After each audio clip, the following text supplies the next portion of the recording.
My name is Heather. I'm 34 years old, and last Thanksgiving, my parents broke my heart. After 2 years of minimal contact, I thought our family reunion would heal old wounds. Instead, when my children and I arrived, we found 12 perfectly arranged place settings at the table, none for us. As my 8-year-old daughter Emma clutched my hand and 6-year-old Noah asked why we were still standing, I made a decision that would change everything. Before I continue my story, where are you watching from today? Hit that like button and subscribe if you've ever had to stand up to family who treated you like you didn't exist. Growing up, I was the quintessential golden child in my family. My parents, Robert and Nancy, had high expectations that I diligently met.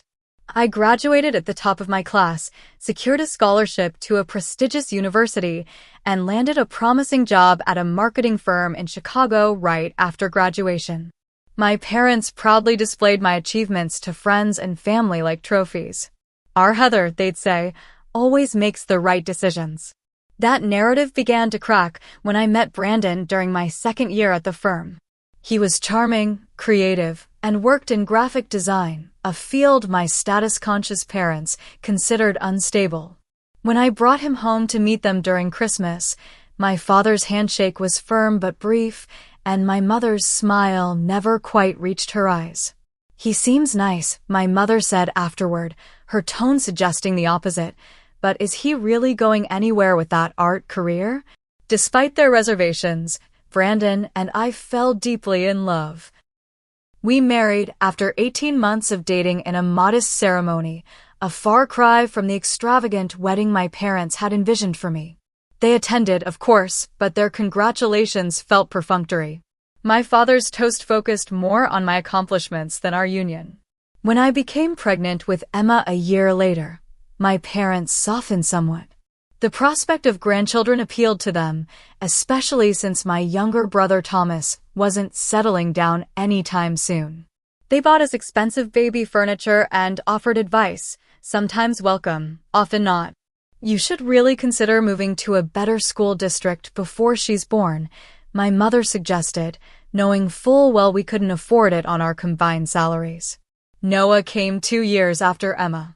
By then, the cracks in my marriage had begun to show. Brandon worked long hours trying to establish his freelance business, while I juggled a reduced schedule at the marketing firm with caring for Emma. The financial strain and sleep deprivation took their toll on our relationship.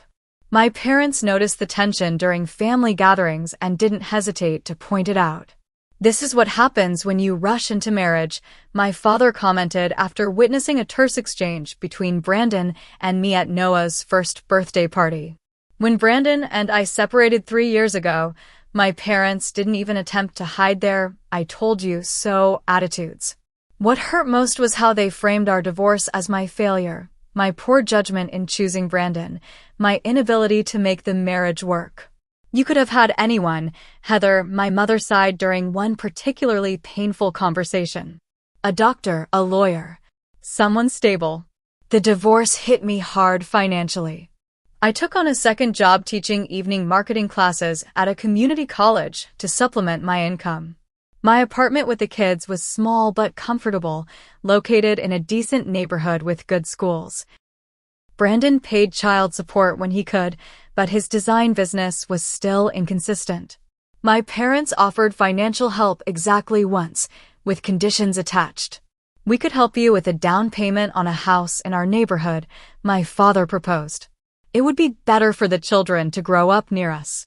Their neighborhood was an hour away from my workplace and the kids' school. The implication was clear: if they helped me, I'd have to rearrange my entire life according to their preferences. I declined. For the past 3 years, family gatherings had been tense affairs. My parents doted on my brother Thomas's accomplishments while questioning my parenting decisions in front of everyone. They bought lavish gifts for my children, but delivered them with backhanded comments. "I thought Emma should have something nice to wear," my mother would say, handing my daughter an expensive dress. "I wasn't sure if you could afford proper clothes these days." Despite everything, I kept trying. I called them weekly. I sent photos of the kids. I invited them to school performances and sports games, which they occasionally attended. I believed family was worth fighting for, and I wanted my children to have grandparents in their lives. Last year, we spent Thanksgiving separately. My parents traveled to Florida to visit distant relatives, while the kids and I had a small celebration at home with a few friends. This year would be different. 2 months before Thanksgiving, my mother called to invite us to their house. "We're having everyone over," she said. "Thomas will be there with his new girlfriend, Aunt Judith and Uncle Philip, Cousin Rebecca and her husband and kids.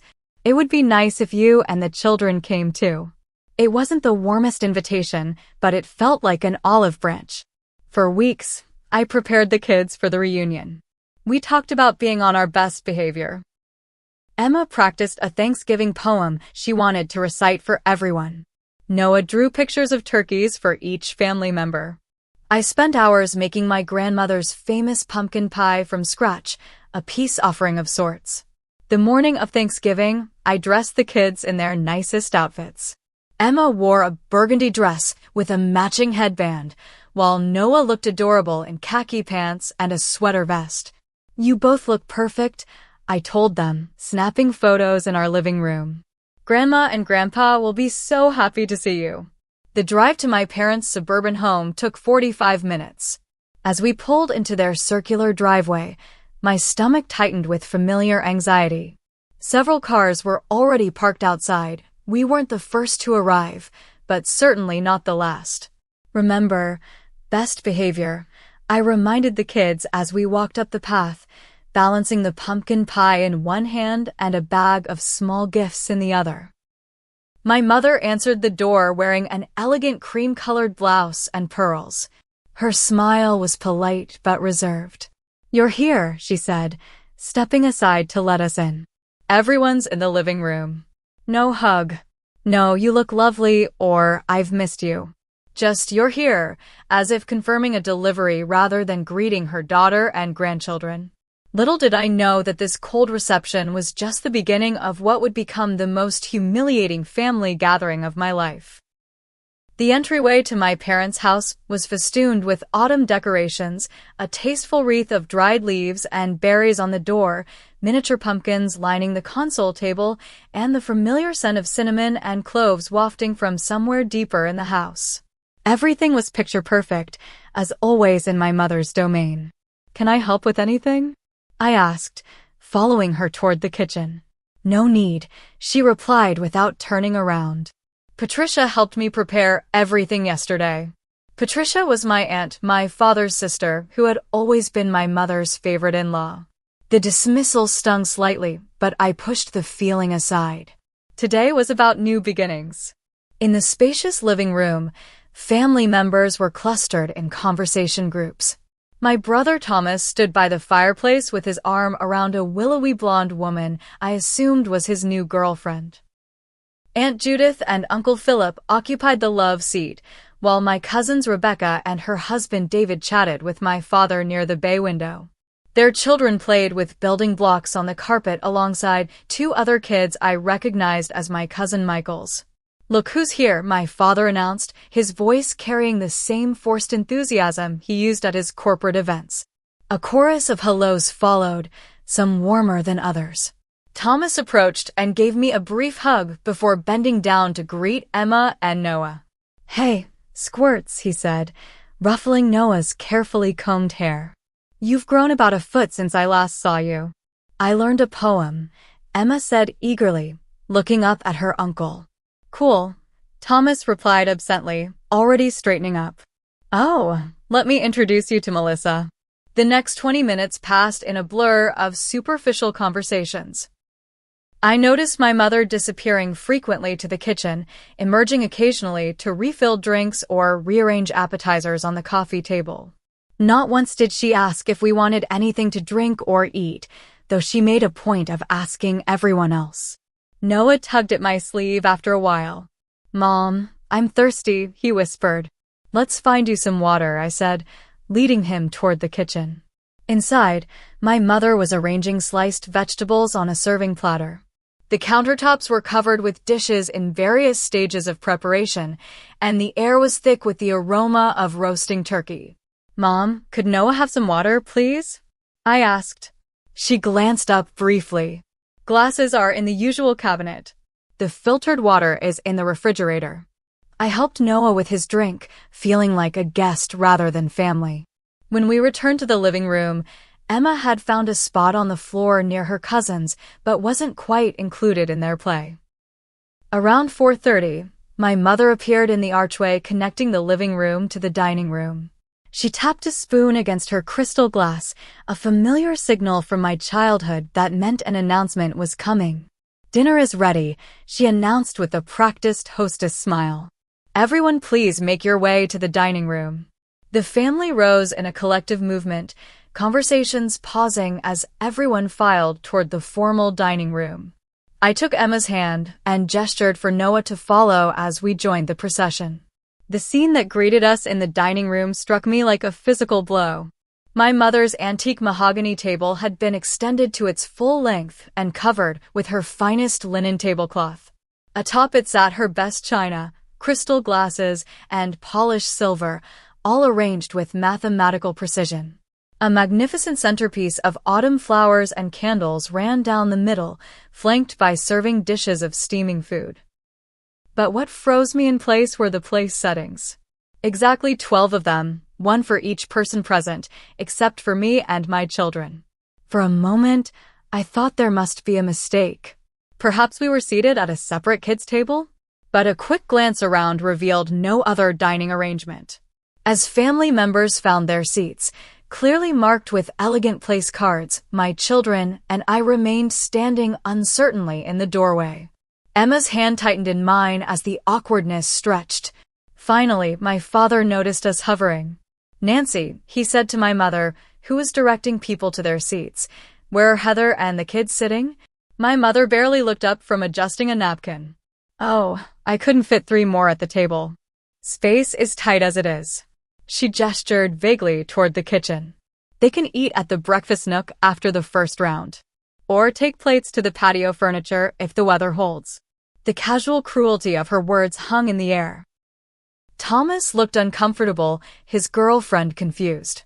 Aunt Judith suddenly became very interested in arranging her napkin on her lap. No one spoke up. Noah, not fully understanding but sensing the tension, looked up at me with confusion. "Mommy, where do we sit?"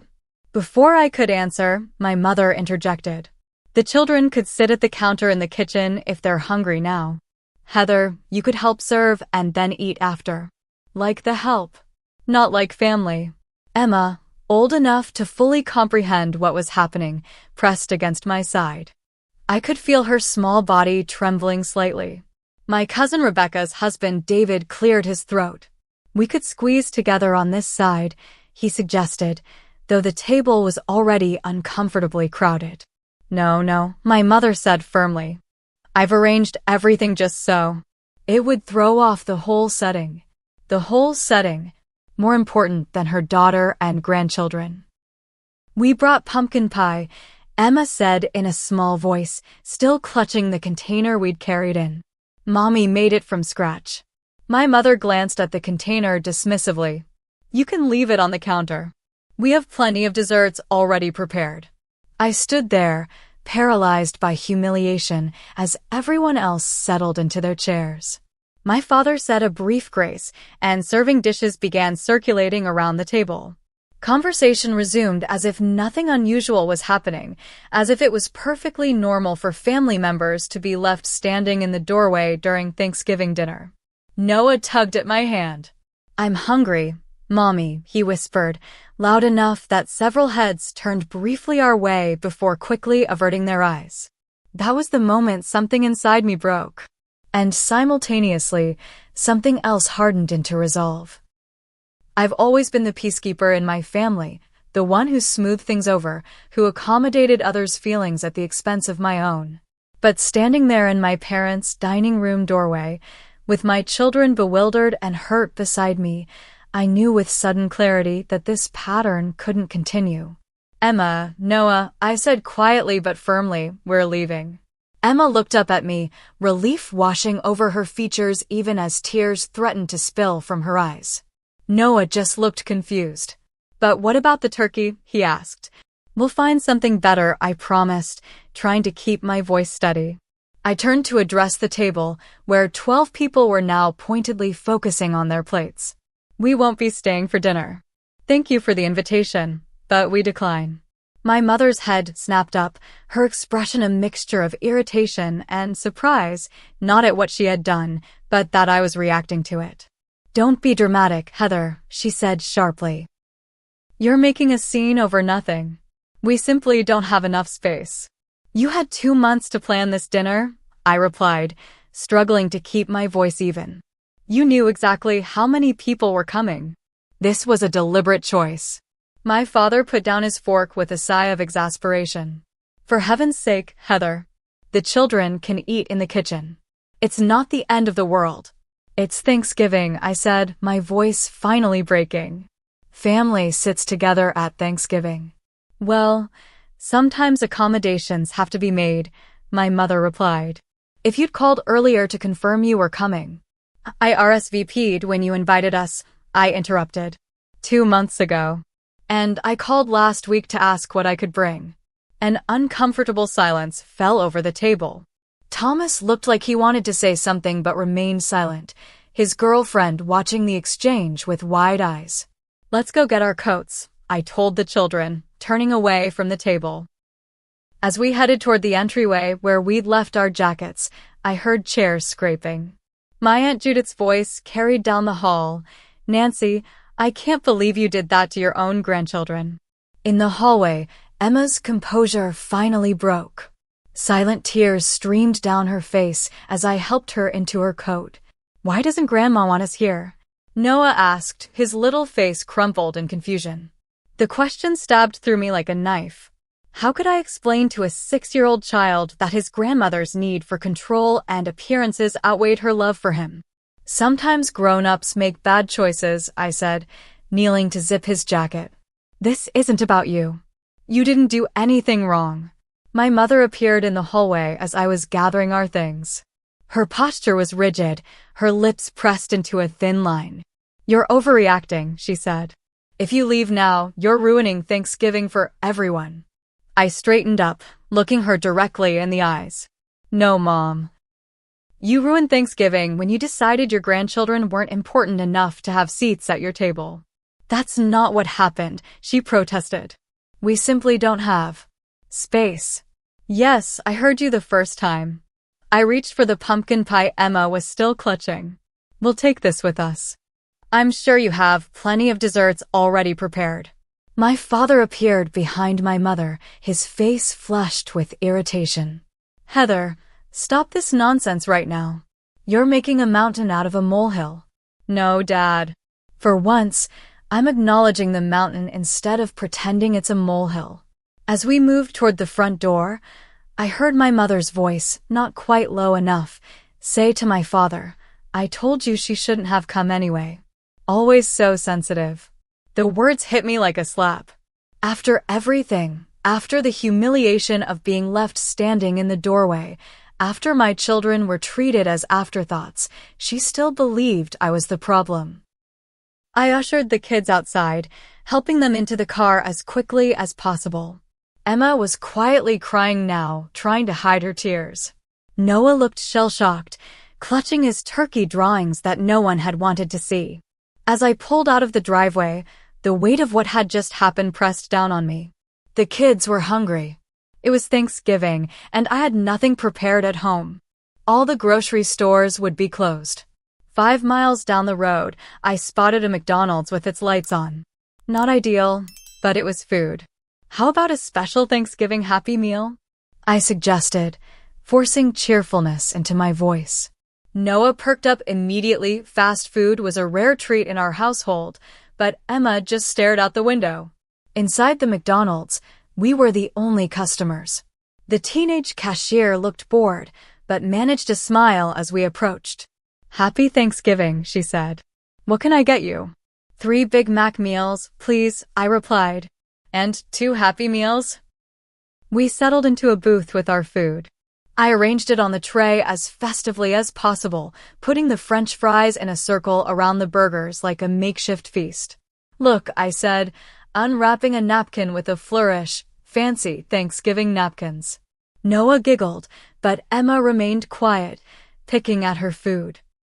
I said gently, "I'm sorry about what happened." She looked up, her eyes red-rimmed. "Why does Grandma hate us?" The question gutted me. "She doesn't hate us, sweetheart." Grandma and Grandpa. I struggled to find words that wouldn't vilify my parents while still acknowledging the truth.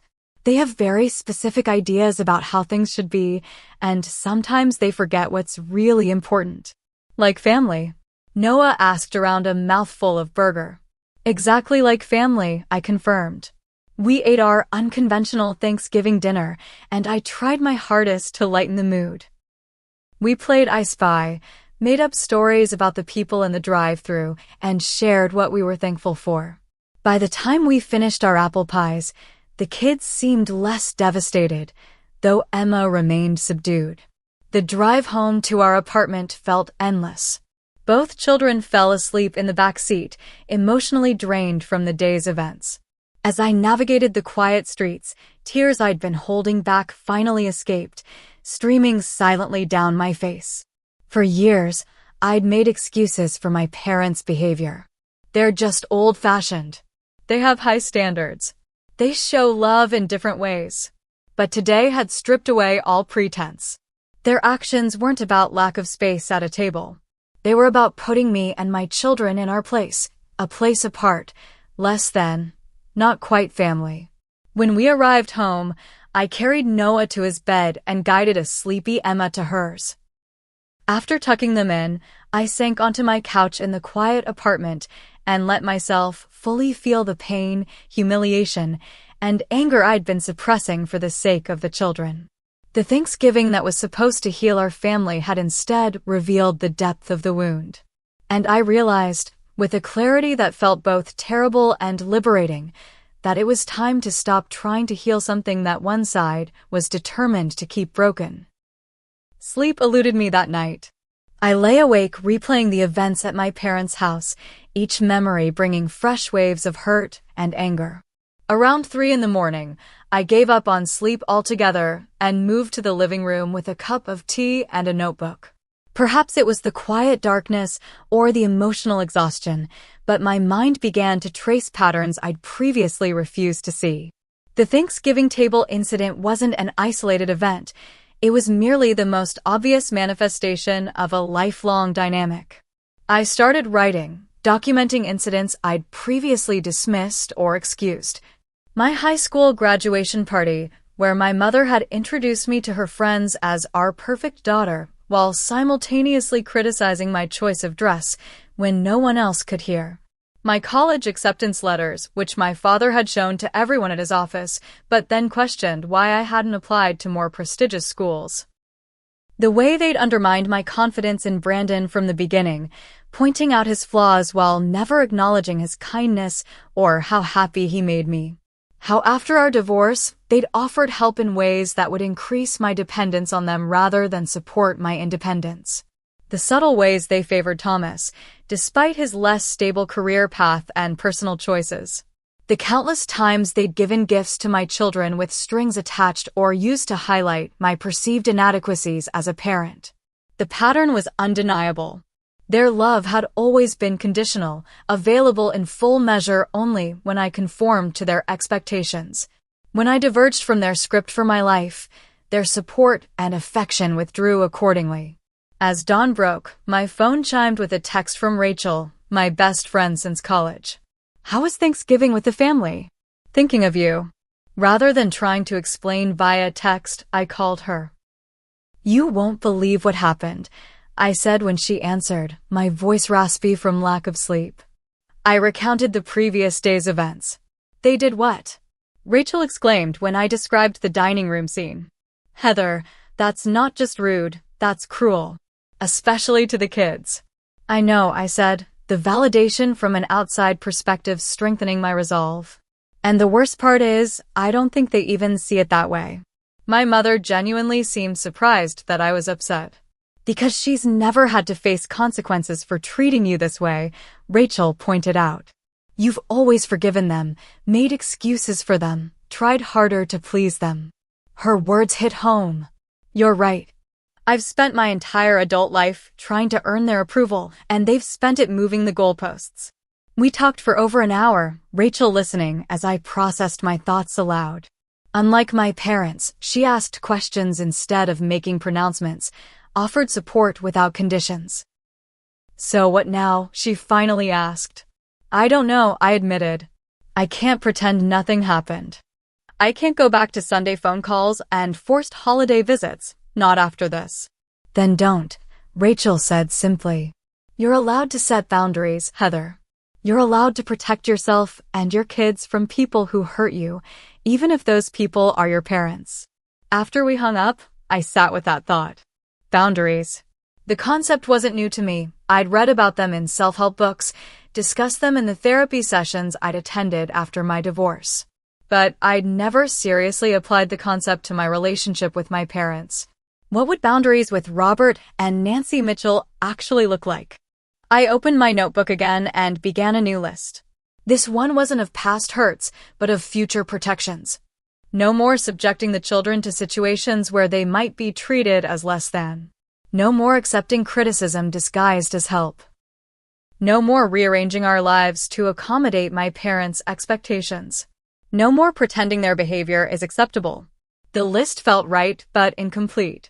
Something was still nagging at me, some unfinished business that needed addressing before I could move forward with these new boundaries. I went to my desk and pulled out a folder labeled Family Business. Inside were records of the many ways I'd supported my parents over the years, often at my own expense. Financial records showing the $5,000 emergency loan I'd given them 3 years ago when their roof needed unexpected repairs, money they'd never repaid despite my tight budget as a newly single mother. Documentation of the family heirlooms my grandmother had specifically left to me in her will, which somehow remained in my parents' house, for safekeeping. Receipts for the high-end KitchenAid mixer and Vitamix blender I'd lent my mother temporarily that she now considered her own. Files related to my father's small business website and social media accounts, which I'd been managing for free since my marketing background made me the obvious choice. I'd given freely, expecting nothing in return except perhaps appreciation. Instead, my generosity had been taken for granted, my contributions minimized or forgotten entirely. A plan began to take shape in my mind. If my parents wanted to treat me as less than family, then perhaps it was time to formalize that relationship in ways they would understand. I spent the morning creating a detailed inventory of everything I had lent, given, or done for my parents that could reasonably be reclaimed or discontinued. The list was longer than I'd initially realized. Beyond the tangible items, there were countless hours of unpaid labor, managing their online presence, helping organize family events, providing free childcare for my cousins' children during family gatherings while my own parents rarely reciprocated. When Emma and Noah woke up later that morning, I made them chocolate chip pancakes, a special treat to brighten the day after Thanksgiving. Are we going to see Grandma and Grandpa today? Noah asked as he drowned his pancakes in syrup. No, sweetheart. We're going to have a special day, just the 3 of us instead. Emma studied me carefully, her 8-year-old perception surprisingly acute. Are you mad at them because they didn't let us sit at the table?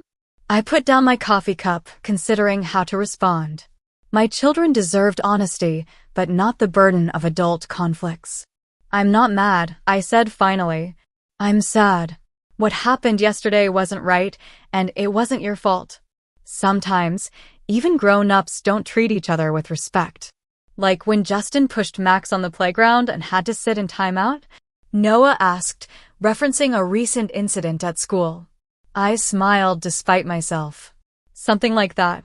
Except grown-ups don't get put in timeout. Instead, we have to decide for ourselves how to respond when someone doesn't treat us well. What did you decide? Emma asked quietly. I decided that we deserve to be around people who make us feel loved and important, I told her. And sometimes that means spending less time with people who don't. Emma nodded, seeming to absorb this. Even if those people are family? Even then, I confirmed. Being family is special, but it doesn't give anyone the right to make you feel bad about yourself. After breakfast, we spent the day decorating our apartment for Christmas, watching holiday movies, and baking cookies. I made a point of being fully present, pushing thoughts of my parents aside to focus on creating a joyful day for my children. That evening, after the kids were in bed, I finalized my plan. I would reclaim what was rightfully mine, not out of pettiness or revenge, but as a concrete step toward establishing boundaries and self-respect. I would take back my possessions, my time, and most importantly, my power in the relationship. I knew my parents would be attending their church's holiday bazaar the following Saturday, a full-day event they never missed. It would be the perfect opportunity to retrieve my belongings without a confrontation. I also knew where they kept the spare key, having used it countless times to water plants or check on the house when they traveled. The plan wasn't about hurting them, it was about healing myself. About showing my children through actions, not just words, that we deserved respect. That we could stand up for ourselves with dignity. With my decision made, I slept soundly for the first time since Thanksgiving. The week passed in a blur of work, school drop-offs, and preparations. My parents called twice, my mother on Friday, my father on Sunday, but I let both calls go to voicemail. My mother's message was predictably self-justifying.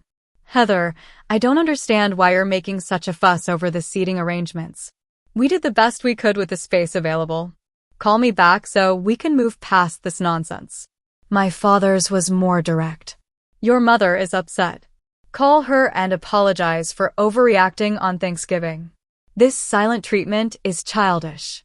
Neither message acknowledged any wrongdoing or expressed concern for how their grandchildren had been affected. Their responses only reinforced my resolve. On Wednesday evening, I called my brother Thomas. We'd always had a complicated relationship, not close, but not antagonistic either. As the favored child, he'd been largely oblivious to the different standards our parents held us to. Hey, what's up? He answered, sounding distracted. I wanted to let you know I'll be stopping by Mom and Dad's on Saturday to pick up some things that belong to me, I said, getting straight to the point. Oh! There was a pause. They mentioned you guys left Thanksgiving early. Mom said you got upset over nothing. Thomas, they didn't have places for us at the table. They left their grandchildren standing in the doorway while everyone else ate. How would you characterize that? Another pause, longer this time. Yeah, that was pretty bad. Melissa couldn't believe it. She kept asking me afterward if that was normal for our family. And what did you tell her? He sighed. I told her no, but I don't know, Heather. The more I think about it, the more I realize maybe it's not that unusual. They've always been harder on you than on me. His acknowledgement, however belated, meant more than I expected. Anyway, I continued, I'm picking up some things on Saturday. Grandma's jewelry that was supposed to be mine, the kitchen appliances I lent Mom, some childhood mementos. I'm not taking anything that isn't rightfully mine. They're going to be pissed, Thomas warned. Probably, I agreed.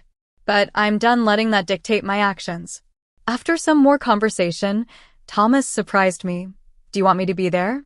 For support or as a witness or whatever? The offer touched me. Thanks, but this is something I need to do myself. I appreciate you understanding. For what it's worth, I'm sorry I didn't say anything at Thanksgiving. I should have. Yes, you should have, I agreed, not letting him off the hook entirely. But thanks for acknowledging that now. Saturday morning arrived bright and cold. I'd arranged for Rachel to watch Emma and Noah, telling them I had some errands to run. They were happy enough to spend time with Aunt Rachel, who always brought fun crafts and games. As I drove to my parents' house, I mentally rehearsed what I would do. I had brought boxes and bags for the items I planned to take. I knew exactly where everything was located, an advantage of having spent so much time in their home over the years. Their driveway was empty when I arrived, confirming they were at the church bazaar as expected. I used the spare key from under the decorative rock in the garden. They'd never changed its location despite my suggestions to do so for security reasons. Standing in their entryway, I was struck by a wave of memories, some good, many complicated. The house I'd grown up in felt simultaneously familiar and foreign. I took a deep breath and began my methodical retrieval. First, the kitchen. The KitchenAid mixer and Vitamix blender sat prominently on the counter, appliances I'd purchased with my first big marketing bonus and lent to my mother just until the renovation is done. That had been 4 years ago. I packed them carefully in their original boxes, which I'd stored in my own basement. Next, my grandmother's jewelry. My mother kept it in a velvet-lined drawer in her bedroom vanity. According to my grandmother's will, the antique pearl necklace, emerald ring, and gold locket were specifically bequeathed to me. Yet somehow, after the funeral, these pieces had remained in my mother's possession, for safekeeping until you're more settled, she'd said. Well, I was settled now, and these treasured family heirlooms belonged with me and eventually Emma. In the guest room closet, I found boxes of my childhood memorabilia, report cards, art projects, awards, and photographs. My mother had always been meticulous about preserving these things, which I'd previously interpreted as loving attention to my history. Now I wondered if it had been more about documenting her successful parenting than preserving my memories. I selected items that held personal significance. My high school yearbooks, the science fair medal I'd won in 8th grade, the collection of handwritten stories I'd created as a child. I left behind anything that felt more like evidence of their parenting than genuine mementos of my life. In my father's office, I accessed his computer. The password had been my birth date for years, and downloaded all the files related to his business website and social media accounts that I'd been managing. I then removed my administrator access from all platforms after carefully documenting all login information in a sealed envelope I left on his desk. The last item on my list was the emergency fund. 3 years ago, when my parents' roof had unexpectedly needed replacing, I'd lent them $5,000 from my savings, money that had been earmarked for my own home down payment. They'd promised to repay me within 6 months, but whenever I'd gently brought it up since then, they'd changed the subject or claimed financial constraints despite their comfortable lifestyle. I knew they kept emergency cash in a fireproof safe in their closet. My father had shown it to me when asking me to check on the house during their vacations. The combination was my mother's birth year. Inside, as expected, were several envelopes of cash, clearly labeled car repairs, home maintenance, travel fund, and so on. I hesitated, moral qualms surfacing. Taking cash felt different from reclaiming objects that were indisputably mine. But then I remembered how I'd struggled to pay for Noah's asthma medications the month after lending them that money, how I'd had to pick up extra teaching shifts while they took a weekend trip to a bed and breakfast to recover from the stress of the roof repairs. I found an envelope containing exactly $5,000 labeled home improvements. I removed the cash, replacing it with a detailed receipt I'd prepared. Repayment of $5,000 emergency loan provided on April 15, 2022, originally promised to be returned within 6 months. Terms fulfilled on December 2, 2025. With my car loaded, I returned to the house for one final task. At the dining room table, the very table where my family had been excluded, I sat down and wrote a letter explaining my actions. Dear Mom and Dad, today, I reclaimed items that rightfully belong to me, some of which I've been asking to have returned for years. I've also terminated my unpaid work managing Dad's business accounts. Login information is in the envelope on his desk, and reclaimed the $5,000 loan that was never repaid. This isn't about revenge for Thanksgiving. That incident was merely the culmination of a pattern that's existed my entire adult life, a pattern where my value in this family seems directly tied to my compliance with your expectations. I'm not cutting you out of my life or my children's lives. But our relationship needs to change. I will no longer accept being treated as less than, nor will I allow Emma and Noah to believe that's what they deserve from family. When you're ready to have a relationship based on mutual respect rather than control and conditional approval, I'm open to that conversation.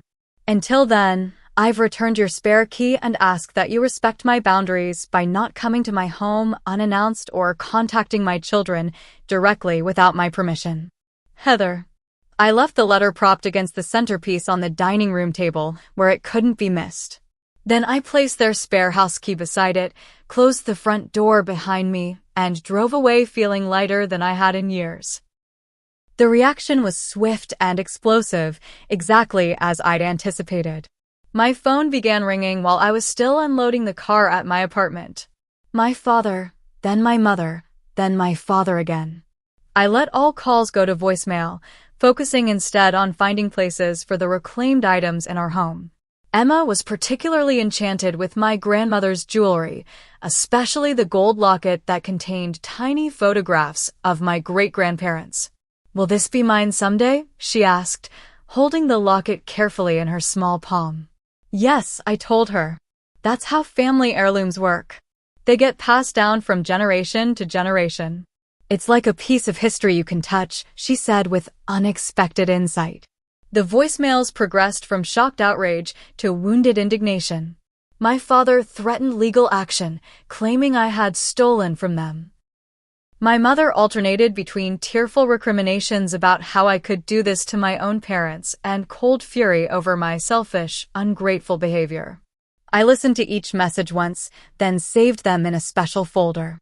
Not to revisit and re-injure myself, but as documentation and a reminder of why I'd taken this stand. By Sunday evening, my parents had moved on to recruiting allies. My Aunt Judith called, her voice cautious. "Heather, your mother is beside herself. She says you broke into their house and took things." "I used the spare key they've always kept for me," I clarified. "And I only took items that belong to me, things I've been asking to have returned for years." She mentioned the emergency fund money, a loan they never repaid, despite promising to do so within 6 months. I left a receipt. Judith was quiet for a moment. "The Thanksgiving thing was wrong," she finally said. "What Nancy did to you and the children." I told her so at the time. But not during the dinner itself, I pointed out. Not when it might have made a difference. "You're right," she acknowledged. "I should have spoken up sooner. We all should have." The conversation ended civilly, with Judith promising to talk some sense into Nancy, though I had little hope of that succeeding. My brother Thomas called next. "Holy shit," he said when I answered. "The house looks like a crime scene with all the yellow sticky notes Mom's putting on everything, marking what belongs to who so nothing else goes missing." Despite everything, this image made me laugh. Well, at least she's being proactive about property rights now. Dad's talking about changing the locks. They're welcome to do that. I returned their spare key. "Look," Thomas said, his voice turning serious, "I think what you did was extreme, but I get why you did it. That Thanksgiving dinner was messed up. And I should have said something." His acknowledgement meant more than he probably realized. The family quickly divided into camps. My mother's side, including Aunt Patricia and Cousin Rebecca, rallied behind my parents, sharing outraged Facebook posts about the younger generation's entitlement and the death of family respect without naming me directly. My father's younger brother, Uncle David, and his wife reached out with surprising support. "We've watched how they've treated you for years," Uncle David wrote in an email. "It took courage to stand up for yourself and your children. If you need anything, we're here." Most touching was a card that arrived from my young cousin Amber, Rebecca's 16-year-old daughter. "What you did was badass. Grandma Nancy and Grandpa Robert have always been mean to you for no reason. You're my hero for standing up to them." The note made me smile through tears. I hadn't realized the younger generation had been watching and understanding the dynamics I'd tried so hard to normalize. A week after the incident, as it was now being called in family circles, my father showed up at my workplace. I was fortunately teaching an evening class when he arrived, and the department secretary, who had strict instructions not to disrupt classes for personal visits, turned him away. He left a formal-looking envelope with her. Inside was a letter printed on his business letterhead, demanding the return of all stolen property within 48 hours, or he would be forced to take legal action. He'd included an itemized list of what he claimed I'd taken, inflating the value of each item and including several things I hadn't touched. I showed the letter to a lawyer friend, who laughed and said, "He doesn't have a case. Everything you took was either gifted to you, lent by you, or owed to you. His letter is just intimidation." Still, the confrontation at my workplace crossed another line. I emailed my father. "Do not come to my workplace again. All future communication must be in writing until further notice." The items I reclaimed were legally mine. I have documentation for everything, including the unpaid loan. I'm open to resolving this conflict through family counseling when you and Mom are ready. 2 weeks passed with no direct contact. Through the family grapevine, I heard my parents were telling everyone I'd had some kind of breakdown, and they were giving me space to come to my senses. The narrative infuriated me, but I refused to engage in public rebuttals. Instead, I focused on rebuilding our family life without the shadow of my parents' disapproval. Emma and Noah gradually stopped asking when they would see their grandparents, especially as the Christmas season brought new activities and experiences. Without the obligation of dividing holiday time between my apartment and my parents' house, I found we had freedom to create our own traditions. We volunteered at a local food bank, attended community events, and spent Christmas Eve with Rachel and her family. My cousin Jessica, who had been at the Thanksgiving dinner, invited us to her family's New Year's gathering. I hesitated, uncertain how I would be received by extended family, but decided to accept. "Will Grandma and Grandpa be there?" Emma asked as we drove to Jessica's house. "No, sweetheart. We probably won't see them for a while." "That's okay," she said after a moment of thought. "They weren't very nice to us anyway." Her simple assessment struck me with its clarity. Out of the mouths of babes, indeed. The New Year's gathering was surprisingly warm. Several relatives made a point of including us, and Jessica's husband Brian pulled me aside at one point. "I want you to know that what happened at Thanksgiving." Jessica and I were shocked. "We should have said something. Why didn't you?" I asked, not accusingly but genuinely curious. He looked uncomfortable. "Honestly? Fear. Your parents have this way of making people not want to cross them. Which makes what you did even braver." As January turned to February, I maintained my distance while keeping the door open for reconciliation on new terms. My parents made 2 attempts at contact, once leaving gifts for the children on our doorstep, which I returned with a note reiterating my boundaries, and once having their pastor call me to mediate the situation I politely declined, suggesting a professional family therapist instead. Meanwhile, something unexpected was happening in my own life. Without the constant undercurrent of trying to earn my parents' approval, I found new confidence at work. I applied for and received a promotion I might previously have talked myself out of pursuing. I started dating again. Cautiously, just coffee with a fellow teacher named Mark who asked thoughtful questions and seemed genuinely interested in my answers. Most importantly, Emma and Noah were thriving.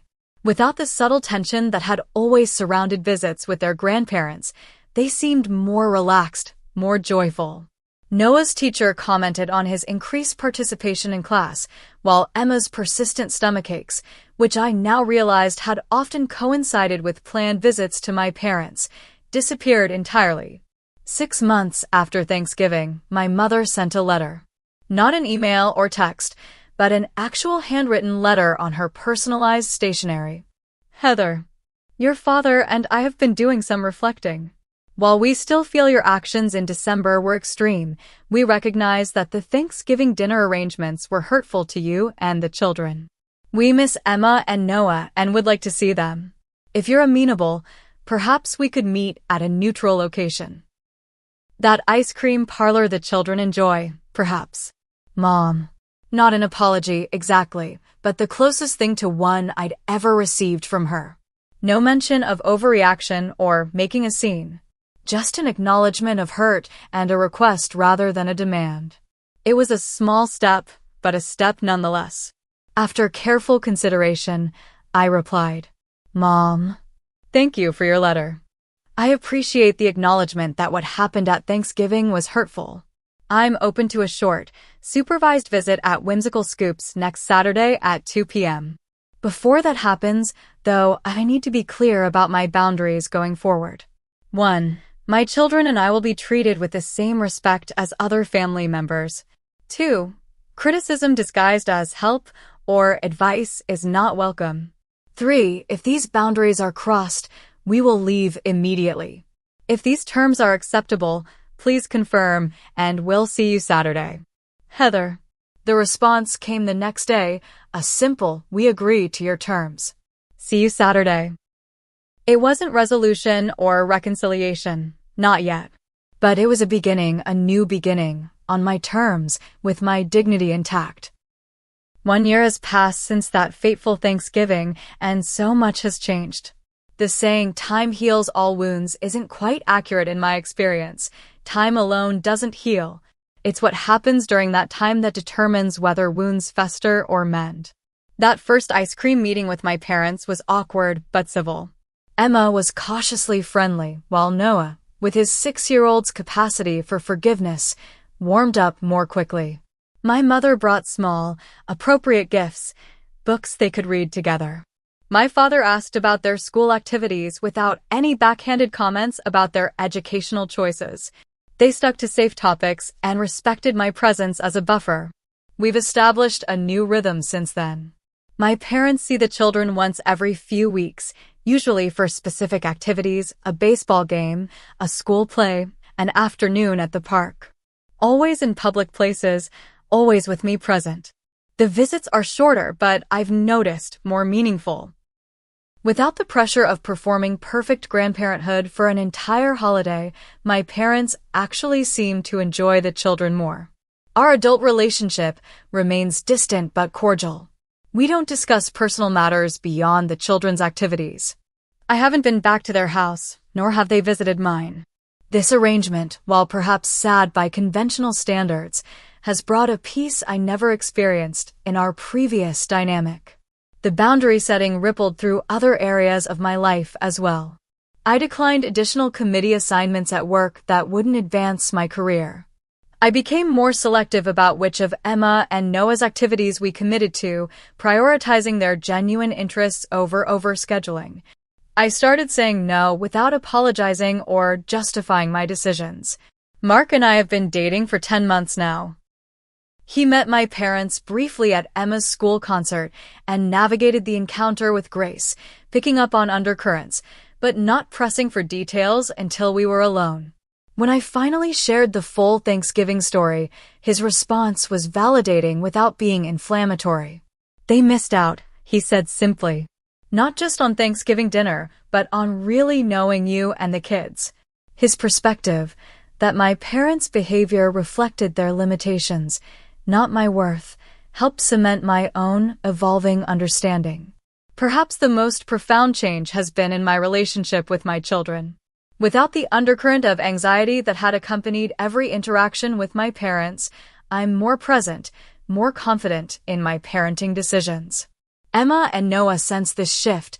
They're more open with me, less careful about behaving perfectly as they'd been around their grandparents. Mom, Emma asked recently as we decorated our Christmas tree, remember last Thanksgiving when Grandma and Grandpa didn't have chairs for us? My heart tightened. Yes, I remember. I was so sad that day, she continued, hanging a handmade ornament on a branch. But you know what? I'm glad it happened. You are? I asked, surprised. She nodded solemnly. Because after that, you stopped being sad all the time. And we started doing fun things instead of always going to Grandma's house, where we had to be super quiet and not touch anything. Her perception stunned me. I hadn't realized how visibly my anxiety around my parents had affected her, nor how clearly she'd seen the positive changes in our family life since I'd established boundaries. This Thanksgiving, we created our own celebration. Rachel and her family joined us, along with Mark and two of my colleagues who had no local family. We pushed tables together in my small apartment, used mismatched chairs, and served food buffet style on everyday plates. The children made place cards for everyone, decorated with personalized drawings. Noah insisted on saying grace, thanking God for good food and people who are nice to each other. The contrast to last year's experience couldn't have been starker. In place of rigid formality and exclusion, we had warmth, laughter, and belonging. Everyone had a seat at our table. My brother Thomas called that evening after returning from our parents' more subdued Thanksgiving gathering. "It was weird without you guys there," he admitted. "Mom actually asked me today if I thought you'd consider coming next year." "What did you tell her?" "I said she'd need to ask you herself, and to be prepared to hear no as an answer." He paused. "I'm proud of you, Heather. What you did, it changed things. Mom and Dad are different now. Not completely, but they think before they speak more. They're making an effort." His words were gratifying, but I've learned not to base my decisions on others' changes. My boundaries aren't conditional on my parents' improvement. They're necessary for my well-being regardless. The most profound lesson I've learned through all of this is that family is defined by actions, not blood. True family makes room at the table, literally and figuratively. True family sees you, values you, and respects your dignity even when disagreeing with your choices. I've also learned that standing up for yourself isn't selfish, it's necessary. By demonstrating self-respect to my children, I'm teaching them what they should expect from relationships. Emma and Noah are learning that love shouldn't require diminishing yourself, that healthy boundaries are acts of care rather than rejection. Forgiveness has been another complicated lesson. I've forgiven my parents not because they've fully acknowledged the hurt they caused. They haven't, but because carrying anger was weighing me down. Forgiveness doesn't mean pretending the past didn't happen. It means preventing it from controlling my future. As for reconciliation, that remains a work in progress. True reconciliation requires acknowledgement, apology, and changed behavior from all parties. We've taken small steps in that direction, but complete healing may never come, and I've made peace with that possibility. The path forward isn't about perfect resolution, but about continued growth. I'm learning to parent without the shadow of my own childhood, to form relationships without fear of conditional love, to trust my own judgment without seeking external validation. If you're watching this and relating to my experience, please know you're not alone. Family dynamics can be incredibly painful, especially when they're wrapped in the expectation that blood ties trump all other considerations. But standing in your truth, setting healthy boundaries, and prioritizing your well-being isn't selfish, it's essential. Have you ever had to stand up to family who treated you unfairly? What boundaries have you set in your own relationships? Share your experiences in the comments below. Your story might be exactly what someone else needs to hear today. And if you found value in my journey, please like this video and subscribe to the channel. Each time we share these difficult truths, we help others feel less alone in their struggles. Thank you for listening to my story. Remember, everyone deserves a seat at the table, especially in the families we choose to build ourselves.